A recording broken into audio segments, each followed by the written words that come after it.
பொழுது நடிகர் அல்லு அர்ஜுன் மற்றும் அவரது படக்குழுவினர் வருகை தந்தார்கள். அப்பொழுது ஏற்பட்ட அந்த கூட்ட நெரிசலில் சிக்கி ரேவதி என்ற பெண்மணி உயிரிழந்திருக்கிறார். அவருடைய மகன் ஸ்ரீதேஜ் 9 வயது ஆகிய மகனும் படுகாயம் அடைந்து அவரும் ஹைதராபாத் கிம்ஸ் மருத்துவமனையில் தற்போது வரை சிகிச்சை பெற்று வருகிறார். ரேவதியின் குடும்பத்திற்கு தெலுங்கானா அரசு சார்பில் 25 லட்சமும், புஷ்பா படக்குழு சார்பில் 2 கோடியும் வழங்கப்பட்டிருந்தது. இதனிடையே நடிகர் அல்லு அர்ஜுன் திரையரங்கு உரிமையாளர், மேலாளர் ஆகியோர் கைது செய்யப்பட்டு ஜாமீனில் விடுவிக்கப்பட்டனர். இதில் அல்லு அர்ஜுனுக்கும் நிரந்தர ஜாமீன் வழங்கப்பட்டிருந்தது.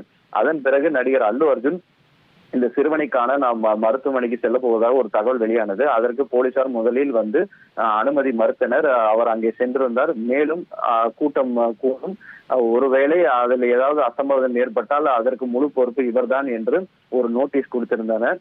பிறகு பல்வேறு கட்ட நிபந்தனைகளுக்கு பிறகு நேற்று இரவு இவருக்கு அனுமதி வழங்கப்பட்ட நிலையில் சத்யா தியேட்டருக்கு அந்த சம்பவம் தொடர்பாக இந்த ஸ்ரீஜையை பார்க்க தற்போது கிம்ஸ் மருத்துவமனைக்கு நடிகர் அல்லு அர்ஜுன் சென்றிருந்தார். அப்பொழுது தயாரிப்பாளர் தில்ராஜும் உடன் இருந்ததால் மருத்துவமனையில் சென்று அவர் குடும்பத்தாரை சந்தித்து ஆறுதல் தெரிவித்து பிறகு அங்கிருந்து புறப்பட்டு இருக்கிறார் நடிகர் அல்லு அர்ஜுன்.